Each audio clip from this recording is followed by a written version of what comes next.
La pollution générée par les emballages synthétiques fabriqués à base de pétrole n'arrête pas d'augmenter.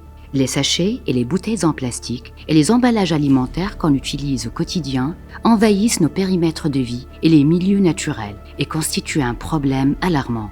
Dans le monde, plus de 400 millions de tonnes de matière plastique est produite chaque année. La moitié est utilisée comme emballage. Plus de 70% sont perdus ou jetés dans la nature, 20% incinérés et seulement 10% sont recyclés. En Tunisie, seulement 8% du plastique produit est recyclé. Par ailleurs, les industries agroalimentaires produisent de grands volumes de déchets, majoritairement jetés dans la nature et dans les décharges non contrôlées, et dont très peu sont valorisés. Ces déchets ont un impact direct sur la nature et l'environnement et font augmenter les émissions de gaz à effet de serre par la production de CO2. Et si cette tendance continue, à partir de 2050, le volume de plastique dans les mers et les océans dépasseront le volume des poissons, avec comme résultat également une augmentation des maladies chez les êtres humains. Face à cette situation, professeur Khawla Khoueldia, chercheuse à l'INRAP, a décidé de consacrer ses recherches sur les emballages biodégradables et biosourcés pour identifier une solution concrète et durable au problème d'emballage plastique.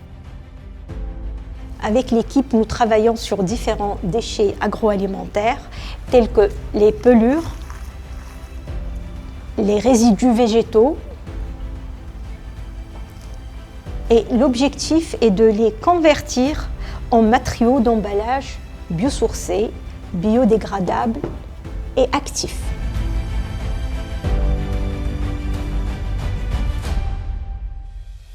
L'idée du projet m'est venue quand j'ai constaté qu'il y a des quantités énormes de déchets agroalimentaires et déchets plastiques qui sont accumulés dans la nature sans être recyclés ou valorisés. On est donc face à un double problème, trop de déchets agroalimentaires et trop de déchets plastiques. C'est cette pression environnementale et sanitaire qui a motivé notre projet.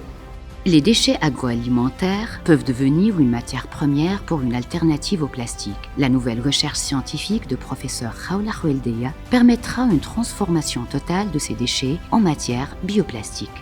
Nos travaux de recherche avec les équipes qui sont impliquées dans ce projet visent à développer des emballages qui sont réellement biodégradables et actifs.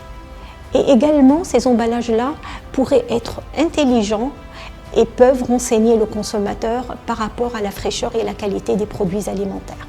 Notre process comporte plusieurs étapes. Tout d'abord, la livraison des déchets agroalimentaires. Nous sommes en contact avec des industries agroalimentaires qui nous livrent ces déchets. Ces déchets vont suivre différentes étapes.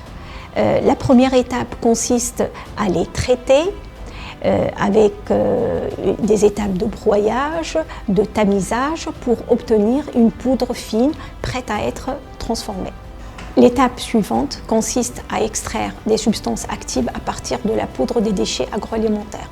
Et pour cela, nous allons utiliser un process écologique tel que l'ultrasonication et des solvants qui sont verts et qui ne nuisent pas à l'environnement. Après mise en mélange de ces poudres avec le solvant et sous l'effet de l'ultrasonication, on va obtenir une solution qu'on va par la suite éliminer le solvant de cette solution. On pourra alors passer à l'étape de formulation des emballages. Pour cela, la solution obtenue sera mélangée avec nos substances actives pour conférer une certaine bioactivité à ces emballages. Ensuite, les solutions seront étalées et séchées pour obtenir les emballages biodégradables. Nos travaux sont menés en étroite collaboration avec nos partenaires de recherche et nos partenaires socio-économiques. Nos travaux de recherche ont été soutenus par l'appel à projet Green Impact du programme ARES. ARES est un projet d'optimisation de la recherche scientifique verte, un des volets du programme Tunisie verte et durable pour l'appui de l'Union européenne à l'action environnementale en Tunisie.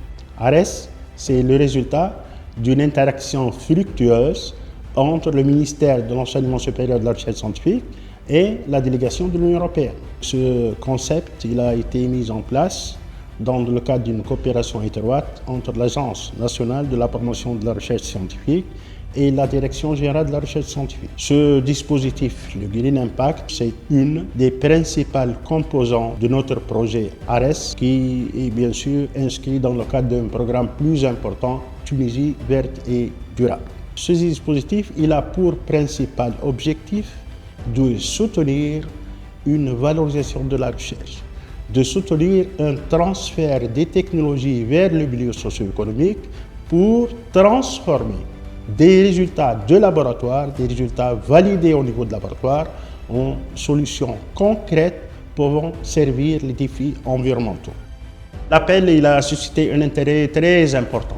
Il y a plus de 250 laboratoires de recherche qui ont adhéré à cette approche. Nous avons retenu les 16 premiers projets. Sur les 16 projets, donc, il y a le projet de Mme Khawla, de l'IRAP. C'est un projet qui a pour objectif de valoriser les résidus de l'activité agricole, les résidus de l'industrie agroalimentaire. Elle a donc tout le procédé pour les transformer en biomatériaux.